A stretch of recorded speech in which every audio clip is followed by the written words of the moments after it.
Good afternoon. Thank you for joining me for this week's update and announcements. Right up front, coming to you today for the first time from outside. David and I are here outside of Grace Alliance Chapel, and the reason is I forgot my key. I knew it would happen eventually, so we got it out of the way here for a video rather than for a service. But David, being ever flexible and ever patient with me in these things, he came up with a plan, and so here we are. Just want to remind you that this is our big week. Tomorrow night, September the 12th, Saturday night at 5:30, we have our first in-person service here at Grace Alliance Chapel. Would love to have you come join us. If you're comfortable, if you feel ready to come out, you are welcome to come and join us for worship. Just be reminded of a couple of things. We will be practicing social distancing, and also masks must be worn while inside at all times. There will also be no physical contact, so no shaking hands, no hugging. We're just going to make that our rule as we get started so that we can make sure that we're all comfortable, but also so that we're all safe when we're here together. Sunday, the 13th, there is going to be a prayer meeting at the Burlington Riverfront. There's a few churches that are coming together at 3 o'clock in the afternoon. Just going to have about 30 to 40 minutes of prayer, concentrating on healing, unity, and revival, both in our community and in our nation. Would love to have you come out and join us for that as well. Again, please wear a mask, and we will be practicing social distancing.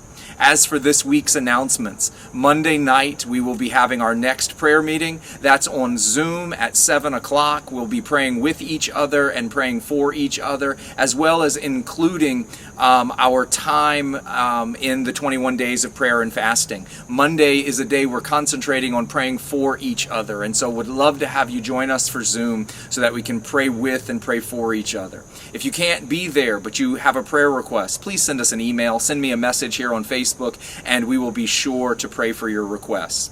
This Wednesday night, there is a change in the calendar. We are not having Bible study, even though the calendar says that we are. Wednesday is actually, Melissa and I, we're celebrating our 25th wedding anniversary, and so we're going to get away just for a little while. We will only be gone for a short time, but we're going to go ahead and cancel Bible study on Wednesday night, and we will resume with Revelation chapter 9 next Wednesday, the 23rd. Finally, I just want to remind you and just share with you, we are continuing to send food relief money to the Philippines every week. Thank you for your continued generosity and for your faithfulness. Very soon I'll have another update for you with pictures of finished building projects and news about what's been going on, about churches that are being planted, and about people who are being fed and lives that are being changed. And it is completely based on the work that God's doing through you because of the work that you're allowing God to do in you. So as we close our time today, I don't want to take a lot, but we are in day 4 of our 21 days of prayer and fasting. Today we're concentrating on praying for the church, for our church, and for the body of Christ as a whole, that we would continue to grow in our devotion to fellowship. And I just want to give you this reminder.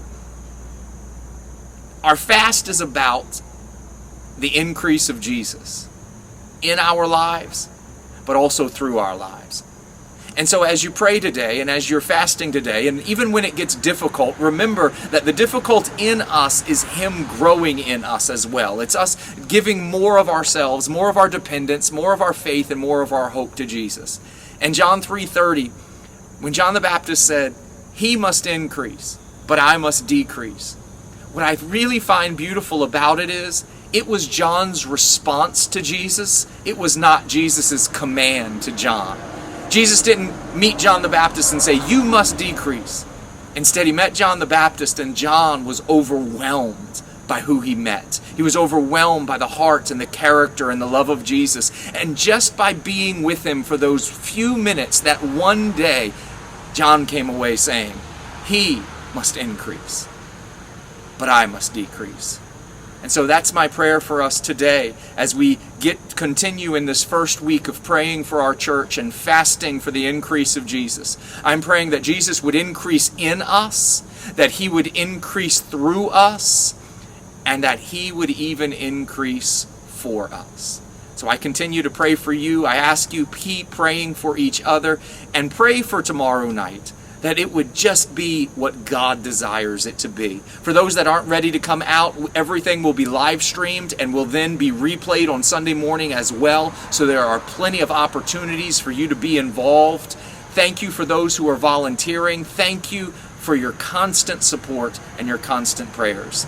I pray that tomorrow night would just be one more day in which we see Jesus increase and we allow ourselves to decrease for His glory and for the redemption of men. God bless you. Thank you.